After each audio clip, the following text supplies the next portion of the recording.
As I say, the topic today is debt and deficits, and I think it's fair to say our speaker and author, Carmen Reinhart, is widely viewed, along with her co-author, Ken Rogoff, as the experts on that topic. Their recent book, This Time is Different, 8 Centuries of Financial Folly, has become the most widely cited study of the issue and a key guide to how we should think about the evolution of the current debt problems and their implications on the world economy. Their book recently won the Arthur Ross Award, presented by the Council on Foreign Relations, for the best book on international affairs this year. Carmen herself has been accorded a plethora of recent awards. The Paul A. Samuelson Award by TIAA-CREF, its annual and very prestigious award. Bloomberg has named her one of the 50 most influential people in the financial world. Foreign Policy magazine has just included her as one of their top global thinkers of 2011. And so Carmen has become widely recognized and praised for her work in these areas. Carmen joined us here at the Institute a little less than a year ago. She's now our Dennis Weatherstone Senior Fellow. She had previously spent 14 years as a professor of economics at the University of Maryland, and spent a couple of earlier stints at the International Monetary Fund, where she was a close colleague of several of our other senior fellows, notably Mohsen Khan and Morris Goldstein. And she spent several years at Bear Stearns as its chief economist and vice president back in the 1980s. So it's a great delight for us at the Institute that Carmen has joined us. We look forward to hearing from her today on a decade of debt and what it means for the U.S. and the world economy. Carmen.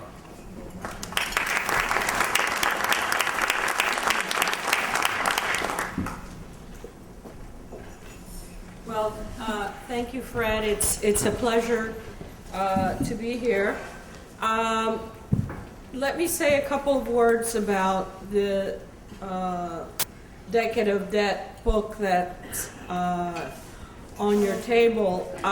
The book essentially has 2 parts. One is what I would view or best describe as the reference section, which has a chart book for 70 countries that details their crises history one by one, with data on debt, data on banking crises, currency crises, external debt defaults. So it has essentially what we hope is a useful reference guide for crises at a glance. The second part of the book, which is what I will focus on my remarks, deals with essentially 3 interrelated topics. One is the sequencing of crises. So it deals with the time profile, how crises evolve, how they morph from financial crises, banking crises to sovereign debt crises and such, and what are some of the side issues that take place. So there's the issue of crisis sequencing. Then the second issue we deal with is a very broad one, which is how were these crises resolved? Was it primarily through default or restructuring? Was it through growth? Or was it through something else like financial repression, which is nothing other than a tax on government bondholders? And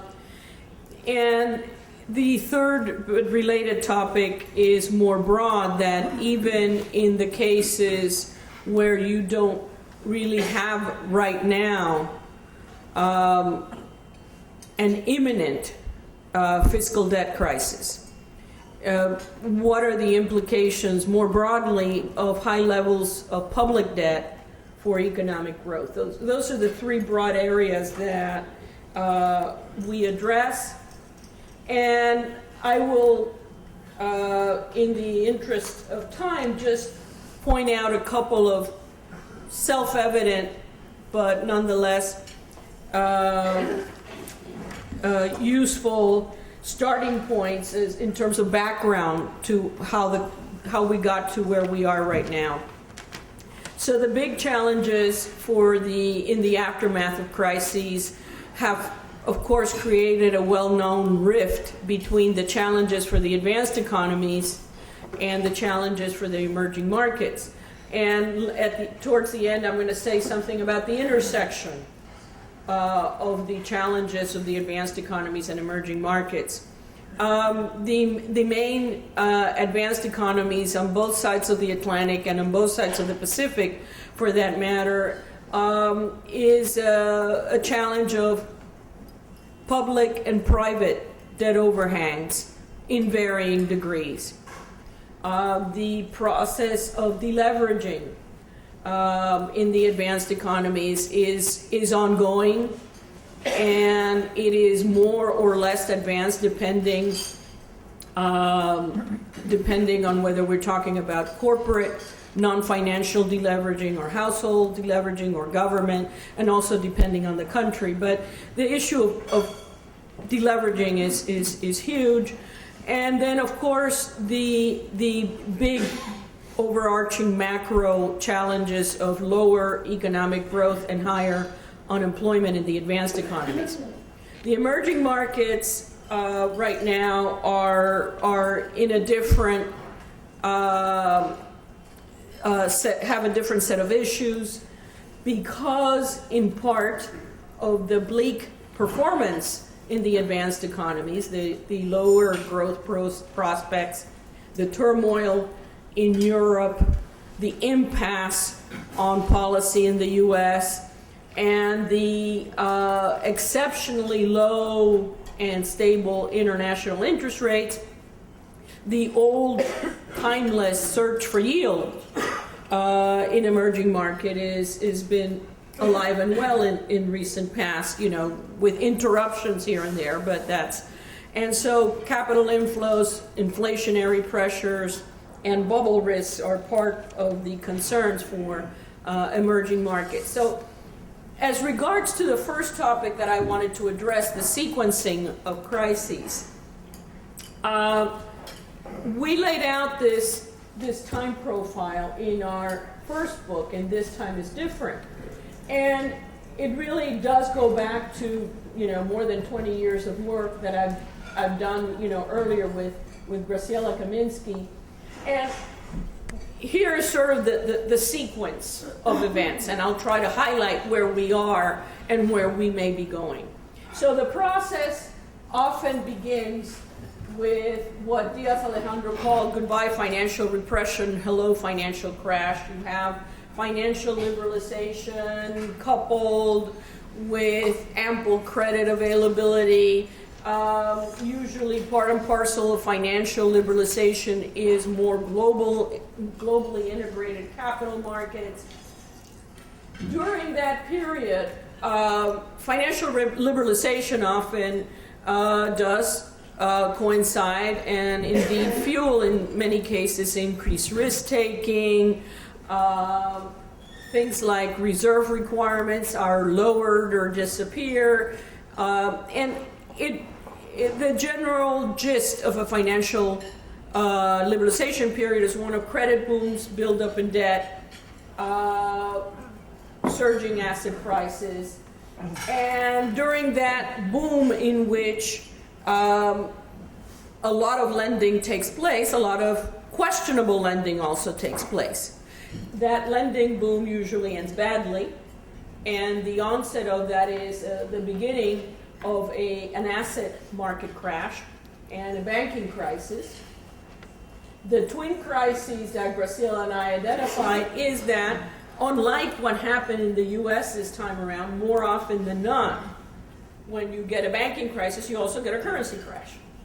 I will say more about that later.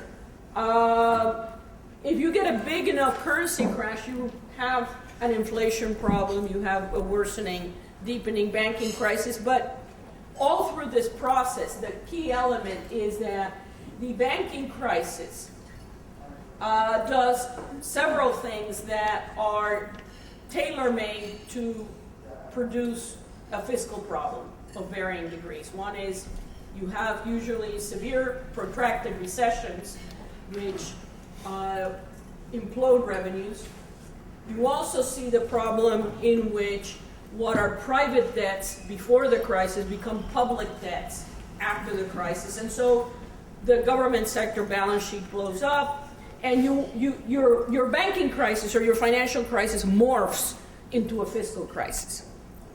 Please note, this is not at the bottom that I say capital controls introduced around this time. I will talk more about this later, but I would not be surprised to start seeing the reemergence of various types. It won't be called capital controls, they may be called prudential regulation, but we've already seen that in emerging markets to try to curb capital inflows, but in places right now like Greece and Ireland, there is a massive, as we speak, ongoing deposit drain. This is not, if one looks at the profile of Argentine deposits during 2001, even way before the default of December 2001, you see a big drop in deposits, some period of stability in the summer, and then another drop. That is actually what deposits look like for Greece and Ireland. So, one has to, these measures are not measures that are done for desirable reasons, but rather out of necessity more often than not. So that's where we are. We are in that process in which the crisis has morphed from a financial crisis into a more generalized fiscal problem. And of course, the fiscal problem itself worsens the banking crisis, which is also another issue when we hear about it.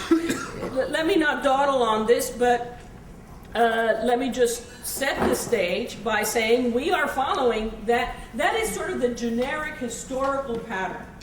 I mean, there are always variations. No two crises follow exactly that mold, but that is the most common pattern. And the surge in private debts prior to this crisis, Ken Rogoff and I have put together in the public domain a massive database for public and private debts.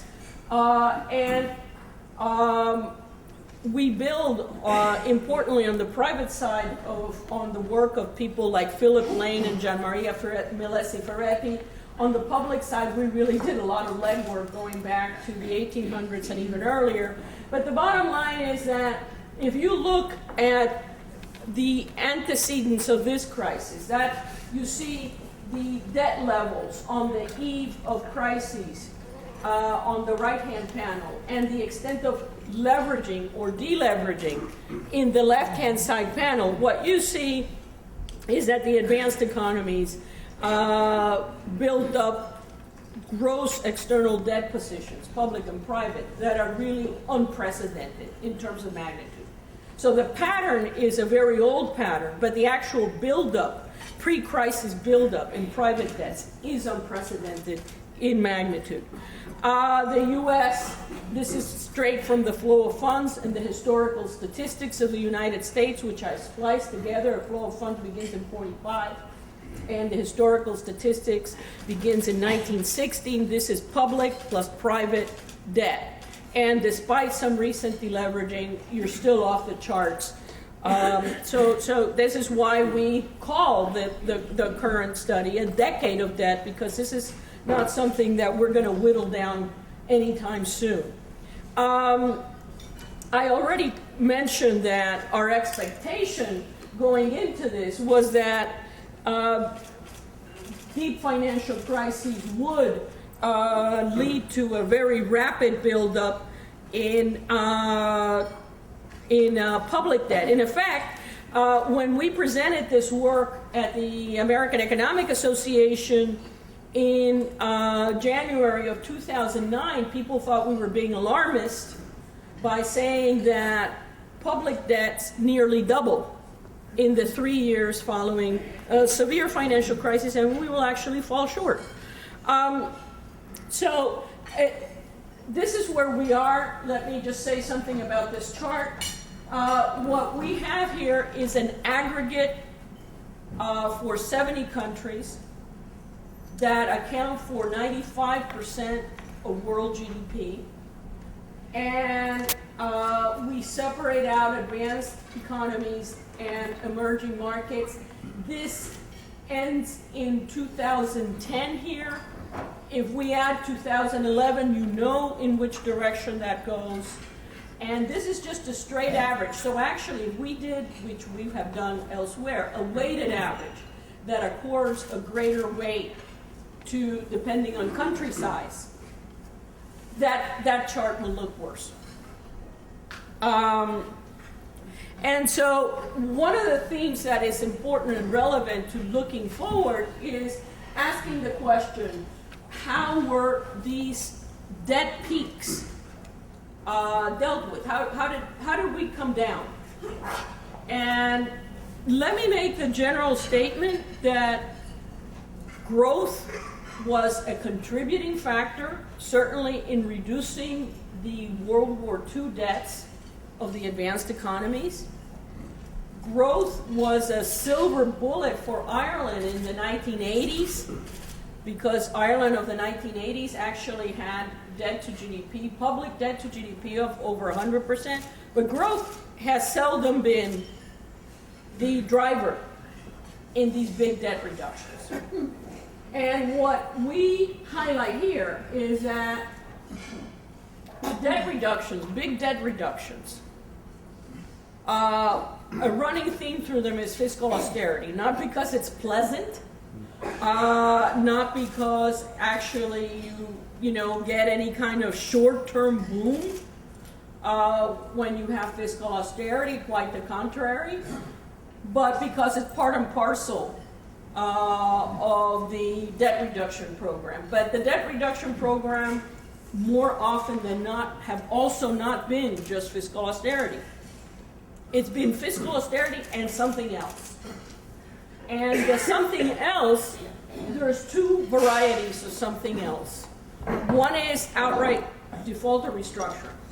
And anything that changes the contract from the original terms to something less favorable to the creditor is a partial default. It is a restructuring. So, in effect, Greece has already restructured its official debts when it lengthened maturities and trimmed interest rates. Its official debts. But more often than not, within these restructurings, it wasn't just about maturity lengthening and trimming interest rates, it was about haircuts. That's we list the episodes. But there's a second factor that I want to highlight that has been, I think, largely ignored in the literature of debt resolution. When we think of India or we think of China, the term financial repression doesn't surprise anyone. Right? We know that there are controlled interest rates. We know that there are exchange controls and capital controls. We know that the government has a big foot on the financial industry, if you could call it a financial industry, on the financial sector. That big foot, that the financial repression, and this is part of ongoing work that I am doing with Maria Belén Sprancia, a student of mine, a former student at Maryland, played actually a very important role in reducing World War II debts. Because you had, to put it in plain English, financial repression meant that more than half of the time you had negative interest rates on government debt. Negative interest rates are nothing but a tax on the bondholder. And so financial repression is a tax. So when we talk about fiscal austerity, we not only should think about historically the traditional fiscal measures, but also these hidden taxes, because financial repression is not like, you know, the kind of tax that you go out and discuss as a strategy. I mean, but I'll come back to that later. But the main point that I want to make here is that these debt peaks were not reduced exclusively through growth and austerity. Restructuring and or financial repression were part of the story, and my expectation is that this time will not be different. And so the issue of external debt buildups, private debt buildups, well, I've never seen anything like this in any of the data. The magnitude of the buildup, that axis there goes up to 1,200% of GDP. I have not seen historically anything of that magnitude. So, you know, the issue that, you know, Greece started out with a fiscal problem. Italy has chronically had a fiscal problem, but Ireland did not have a fiscal problem initially, now it does. Spain did not have a fiscal problem initially, but now it does. And I want to pause here and just for a second, because I think hopefully this is an important point. There is a lot of talk in the context of the U.S. is, look, we really don't have to worry about these levels of debt because look how low interest rates are. And I want to make two observations about that. One is a very general one. When Graciela Kaminsky and I, with Morris Goldstein, my dear colleague from here, did a book for the Institute several years ago, one of the things we did in that book was evaluate the indicator properties of a lot of financial indicators. How well do they predict crises? Indicators, spreads, are a terrible predictor of crises. That is, the idea that as your debts mount, your interest rates begin to steadily climb is not in the data. Interest rates are very erratic, and more likely than not, interest rates are low until they're not. And if you doubt that, take a look at the illustration of Ireland here. Ratings often go hand in hand with interest rates. Well, you know, in 2002, Iceland actually had a current account surplus.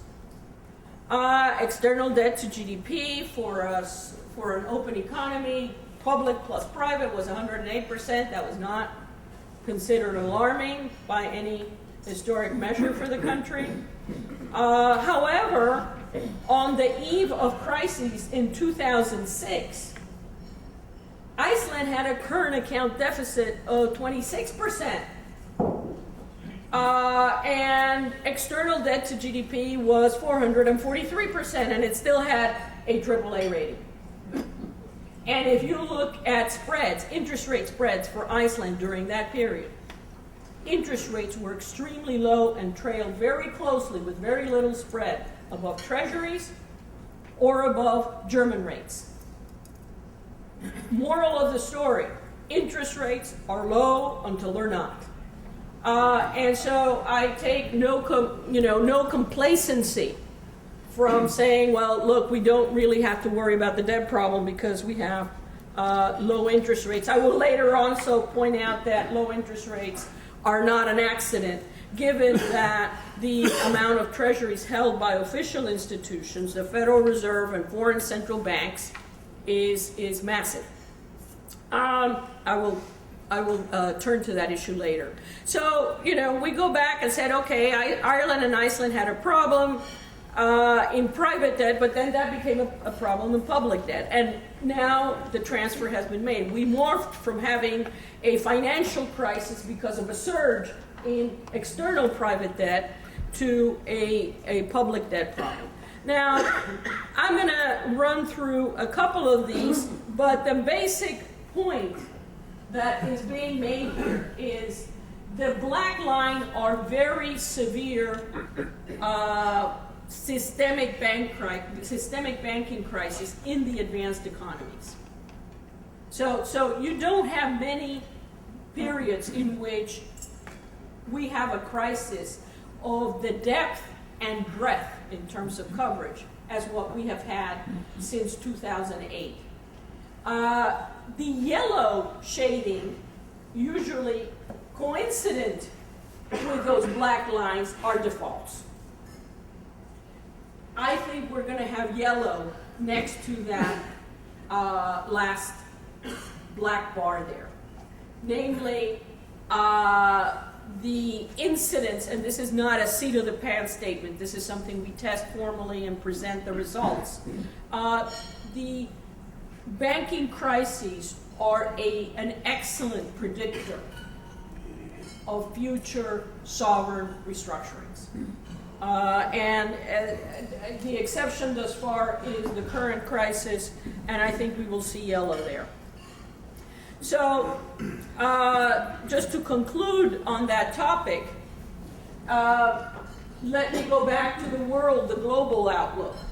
The blue line is public debt to GDP for 70 countries, the same, as I showed before, except that I'm showing the aggregate for both advanced and emerging.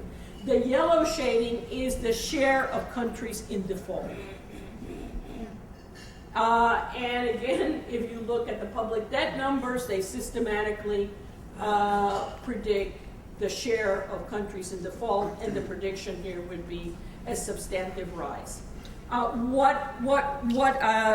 is this likely to be affected? Well, Greece, of course, has been in the news a lot. I don't think the restructuring in Europe is going to be confined to Greece. I think Ireland and Portugal, for different reasons, will have to restructure.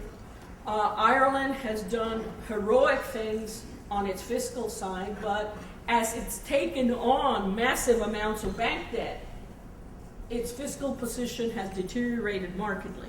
And the only way that the fiscal position right now in Ireland is sustainable is if they don't have to recapitalize banks again. And I view the odds of not having to recapitalize banks again as very low, because the debt overhang in banks remains very high, because deposits are falling off a cliff, and because property prices are still falling and making what are still performing loans non-performing. What about Greece? Well, this is not a cheap shot or anything. This chart is taken from the chart book that's in the book. Greece, since independence in the 1830s, has been in a state of default or restructuring 48% of the time. So, and the last default episode concluded in 1964. This is not ancient history. And so we really shouldn't be entirely surprised that, default is this unprecedented phenomenon being visited on the economies of Europe. In effect, what we do show is that very few countries have very pristine credit histories. And certainly Greece is not among them. Portugal, let me just, on the issue of morphing from a financial crisis to a debt crisis. Portugal, even benign estimates of the current account for Portugal for 2013 are in the range of 9 to 10% of GDP. Now you ask yourself, who are the private investors that are going to finance a current account deficit of that magnitude? And the answer I received from Portuguese authorities was the ECB. That does not smell sustainable. So I will conclude the part on from financial crash to default by saying I do think we're definitely going to see more restructurings, and I think it's not just about Greece. I think we have to think about restructurings more broadly in Europe. I am not of the view that this is the end of the euro. I do think restructuring can be achieved within the context of the euro. But let us move on from the extreme cases, the cases where restructuring seems part of the answer. The message on debt and growth is not an uplifting one. So the other countries that, advanced economies that have very elevated debt levels, and that's pretty much almost everyone in varying degrees. Of course, the Nordics are in a different, right now everyone would like to be Nordic, but not everyone is. The issue of very high levels of debt for the EU, debt levels are close to 90%. For the US, gross external debt is already past 90%. In effect, for the US, if you look at the flow of funds data from the Federal Reserve, and they publish net federal debt, state and local debt, and state-owned enterprise debt. State-owned enterprises now in the US include Fannie and Freddie, and you aggregate that, and you get debt levels of around 130% of GDP. So debt levels are elevated, and what Ken and I have found is that when you do a very simple exercise and you look at the years in which debt levels were either 0 to 30, 30 to 60, 60 to 90, or above 90, those years in which debts were above 90%, growth is lower. And let me just say that those years in which debts are above 90% are relatively rare. This chart here shows the frequency distribution of public debt, central government debt to GDP for 22 advanced economies. Only 8% of the observations from 1945 to 2009 for 22 advanced economies, only in 8% of the observations do you get readings above 90%. 90% is not a magic number.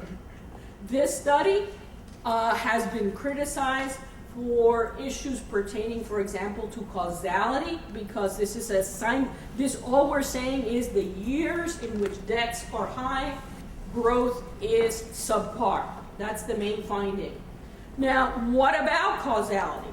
Well, we've been talking, the first charts I showed you was that, well, look, whenever you have a financial crisis, and growth implodes, of course, public debt builds up. That was the first slide I showed. So we understand that there's a causality from debts to growth.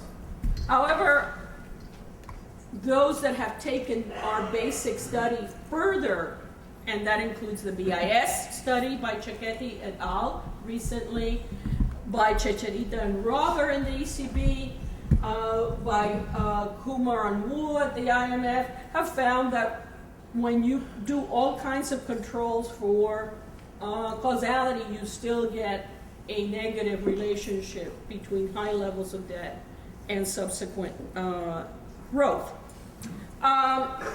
So this is just what I said. I will move along. The issue of high debt and low growth is in the data for the advanced economies. It is also in the data for emerging markets. In effect, for emerging markets, thresholds for external debt are not 90%. They're closer to 60%. So the bottom line is that one can understand why emerging markets are so afraid of large capital inflows and large current account deficits. A buildup in external debt has historically not only been associated with lower growth, but the incidence of financial crisis increases significantly. I'm not going to go into that here, but I can refer you to the literature that highlights that point. Okay, my last point, the return of financial repression. This is work that I've done with Belén Brancia, which we summarize. We summarize the highlight of that work in this book. Again, if you look at the menu of history, we've talked about growth is not the most common way in which you've gotten out of high debt overhangs. Fiscal adjustment and austerity has usually been part and parcel of reducing debts. Explicit default or restructuring have historically played a huge role. But we haven't really said anything about inflation. And inflation has had two different roles in reducing debt. One that is very rare and one that was more common. Let me start with a very rare. Hyperinflation bursts. That certainly liquidates your domestic debt. This is post-World War I Germany and other advanced economies in which Ken and I have put together all the domestic debt numbers going back to that period and earlier, and sure enough, a big burst of inflation, in that case hyperinflation, wiped out all the debt. Thankfully, those episodes are rare. So I'm not going to, dwell on that. However, what was very commonplace in the advanced economies in the context of the Bretton Woods framework was much more controlled financial markets than what we became accustomed to since the 1980s. You had interest rate ceilings, you had directed credits, you had capital controls, you had a very tight connection between banks and government. And let me make the observation that financial regulation also goes through cycles. It's not just asset prices and debt that goes through cycles. We went from a period of very high capital mobility before World War I, under the gold standard, in which really the amount of financial integration in those capital markets was huge. Contagion in the panic of 1907 was huge and very fast. We forget about how globalized capital markets were. Then World War I put the first nail in the coffin of globalized financial markets.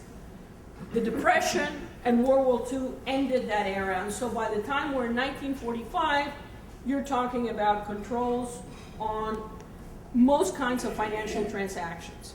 I am not crazy enough to suggest that that is what we're going to replicate. I am making the observation that I do believe that is the direction that we are going, that we had this period from 80 to 2007 in which the main policy thrust in advanced and emerging markets was towards financial integration, financial liberalization, and that now we are in the process of reversing that. And this is not by grand design. It's not like, policymakers are going to come out in the G20 and say, well, we're really going to go back to financial repression here. This is our preferred exit from high debt levels. It's not going to happen like that. It happens piecemeal. And it happens also by necessity. And where's the necessity? The necessity is in the high levels of debt. Let me point out one important result from my work with Brancia, which we summarize in this book. For the US and for the UK, the Financial Repression Tax, and this is a lower bound estimate, between 1945 and 1980,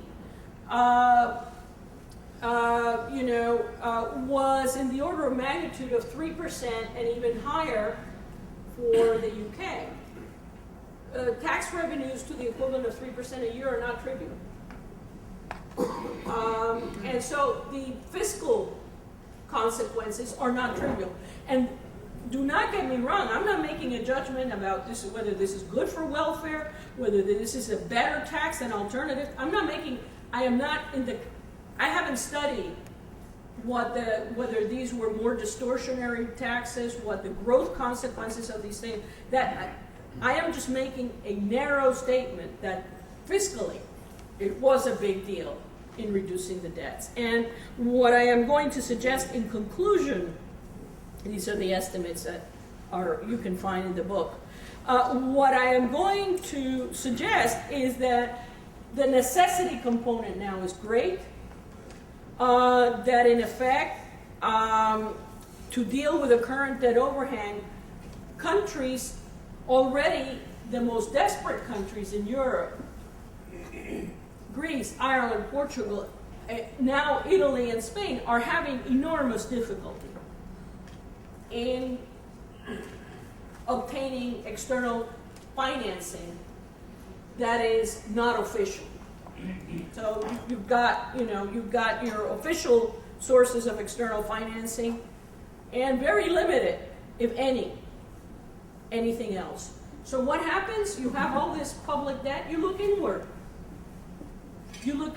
And the pension funds and the domestic banks are the most captive audiences. And that's who you nail first. That is, if Jacob Kierkegaard here at the Institute, Belen Spranzi and I did a short piece looking at what measures have already transpired in the last couple of years to see whether, in effect, these things are already happening. It's not just a conjecture.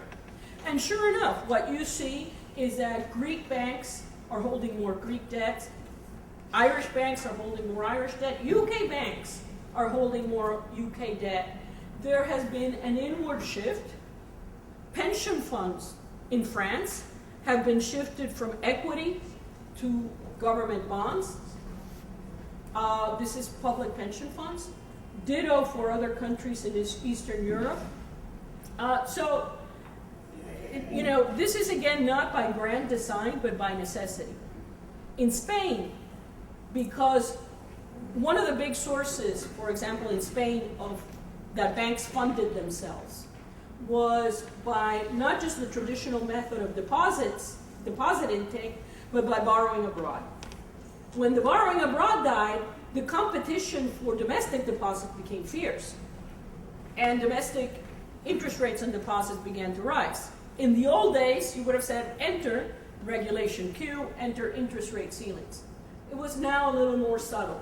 So no interest rate ceilings were reintroduced in Spain, but what happened was that the Ministry of Finance essentially said, okay, if you are paying interest rates that are above market rates, and we determine what the market rates are, you have to double up your deposit insurance. You tax the banks that fail to meet that criteria. It is an interest rate ceiling of sorts. So I'm not here sort of making wild conjectures about, I'm saying that necessity will drive this. I will conclude now, because I know Fred has started to, do a little, Fred does this, but anyway, I